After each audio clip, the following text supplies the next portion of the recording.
Hello everyone, this is Daryl Guberman. We're going to try to hasten this video a little bit. We have a very special guest. We have a Mr. Robert Bradway. He used to be, he's chairman and CEO of Amgen. He is also a board member on Boeing. We sent a 42-page document to Boeing, to their board, 11 letters. I didn't want to, I've got them all. Except David Calhoun. He was in, I think at the time I sent it to the corporate headquarters, he was in New Hampshire at the time. 42-page document right over here that had fascinating that it had 11 letters of recommendation. I didn't think until we sent this 42-page document out that there was 11 letters of recommendation, but we sent it nevertheless, and this is what we heard back from all of the board members thus far, because we wanted to be either the CEO, the dark horse, or the space where I would have really preferred, and I would prefer, because if they don't get a hold of me, their quality will never improve. And I'm just telling you that because Robert Kelly Oatberg, the new CEO, brings 348 ghosts, souls with him, because when he was at Rockwell Collins, the MCAS system was designed, manufactured, and implemented for Boeing. And this is what we heard from the board.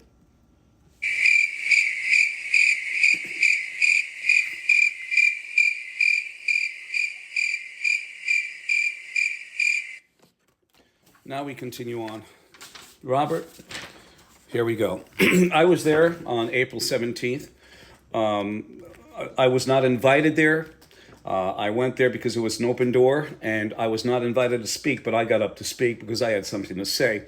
I was supporting Sam Salapar, the whistleblower for the 777, 787, concerning about designs, because he's correct in many ways. Those two pieces of paper that I have, I'll show you very shortly, gives supplier auditing over to two pieces of paper for special processes and parts, whether they're just components or they're flight safety parts, to a piece of paper that Boeing does not have to do any on-site audits for their customers or suppliers for 22 years. I was also there watching Mr. David Calhoun give his deposition, Robert, on June 18th. In 2013, I gave a speech at the American Society for Quality. At that time, the ASQ owned ANAB 50%, the American National Crediting Board, and ANSI, the American National Standards Institute, owned ANAB 50%. Mr. Levy was sent there, Region 3 Director, was sent there to destroy me. Nobody's going to destroy me, because you know what David Foster Wallace says? The truth will set you free, not until Daryl Guberman is done with you, Robert, and we're not done yet.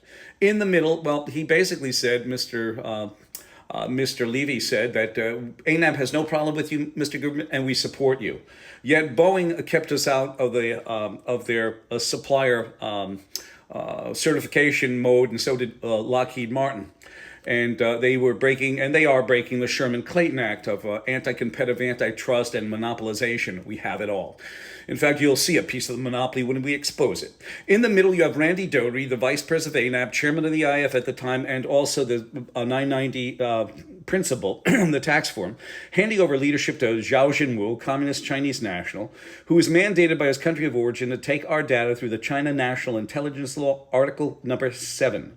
Zhao Jinwu, at that time, okay, he was involved with a quality for 1994, and he was also the chief executive of China National Accreditation Services in Beijing, China. We're going to show you pictures of him issuing a certificate for laboratory accreditation to an ill-prepared laboratory, okay? They was not ready to handle bio-level 4 contagions, and we've got the data. Isn't that tender?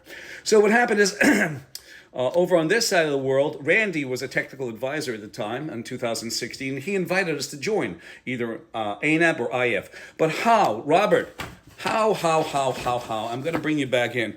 How could I, as a proud American, join the ANSI ANAP or the IF when you had a communist Chinese national who's mandated to take our data through the China National Intelligence Law, Article number 7? You tell me, Robert. Would you do it? Let me know, please. ANSI is the American National Standards Institute. Is a private, not-for-profit, non-governmental corporation. It's been around for over 100 plus years, has federal agencies and corporations on board. ANSI took over complete control over ANAB in 2018. They were also on the IF in 2015 to 2021. And you will find out right now that ANSI and ANAB are founders of the IAF and the International Accreditation Forum, which is an association of accreditation bodies, both national and international, and their sister organization, ILAC, the International Laboratory Accreditation Cooperation in Australia. ANSI and ANAB are both underwriters for the IF and ILAC, so that means they take all legal responsibility for any failures of both systematic and product, Robert. You have, here he is, Zhao Jinwu in the lab, 2017, handing a certificate to a laboratory that was ill-prepared. You have Miss Pamela Sale, in 2017, same time, gave a deposition in Texas as the laboratory VP for ANSI-ANAB, and she said from one laboratory to another, there are variances and they lack protocol. She confessed with her deposition, she confessed to the release of the COVID virus from this laboratory that was ill-prepared. In 2018, some scientists came over from the United States to Wuhan, China. The scientists said in Wuhan, they said, we need more trained technicians. In a CDC training document for May 2019, I think it was volume 25, it stated that the first line of any good laboratory, a bio level 4 lab, to maintain integrity is to have well-trained technicians, for that is its first line of defense, because human error is the thing that causes this release. So by Ms. Pamela Sale admitting to this situation about laboratory inconsistencies, Wuhan most definitely released the virus. And here's the proof of the pudding. Now we go into Boeing. Boeing, and here you go. Boeing sits on ANSI-ANAB's board that they shoved down the throats of their suppliers and subcontractors, Robert. This is the page that they took off their website most recently because I exposed the factor that Boeing sits there on the Management Accreditation Committee. They took this page off. And as you can see at the bottom over here, I took a snapshot of it back in March of 2024 and timed it. Okay, you can also see down below that Boeing sits there, and this is their deal. They can grant, suspend, and withdraw certification. For 22 years, Robert, Boeing gave up supplier auditing to two pieces of paper. One that's from Performance Review Institute for special processes, heat treat, etc. Also, that was in April of 2002. In July of 2002, they came out with a supplier bulletin that basically stated, send in your AS9100 certificate as long as it's ANSI-ANAB accredited, send in your cert, send in your parts, and we don't have to do on-site audits. Boeing was made an FAA regulator in 2009. Okay, that means, yes, they can self-certify. They didn't have to tell anyone about the installation of the MCAS system or new aircraft designs. We have it all, self-certify.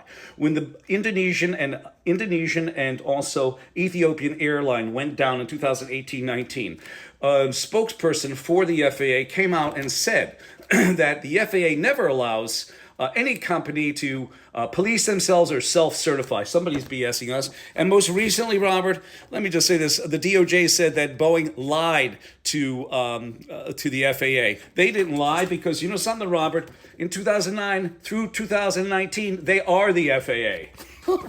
Supplier portal calls for third-party registers to be ANSI-ANAB accredited or international equivalent, which could be China, Iran, Pakistan, etc. Over here is 2017. Boeing is still an FAA regulator, FAA agency, and they were fudging documentation on metals that were being put into airliners that you sit on, Robert. Isn't that a tender moment? You also have the factor, 3 agencies plus Boeing. DOJ, DHS, FAA, and Boeing all sit on ANSI-ANAB's board. The ANSI-ANAB, the accreditation body of Boeing. You have the 4 federal agencies that use ANSI-ANAB as a supplier. They are customers of ANSI-ANAB. That's the Department of Homeland Security, Department of Commerce, Department of Justice, and U.S. Food and FDA. Here we go. Now we have Robert Kelly Oberg. During his term of service, the MCAS system was designed, manufactured, and implemented at Boeing. He brings to Boeing, Robert, and I'm going to bring you out, 348 souls. Anything he touches will be tainted by the souls that are pulling at his body. I know you're saying this guy's crazy. It's not. Superstitious? It's not. But I've seen in the past where nightmares happen to an individual and they have bad luck. And you can't make that up. 203-556-1493 or Daryl, TQRS @yahoo.com. Robert, thanks for coming.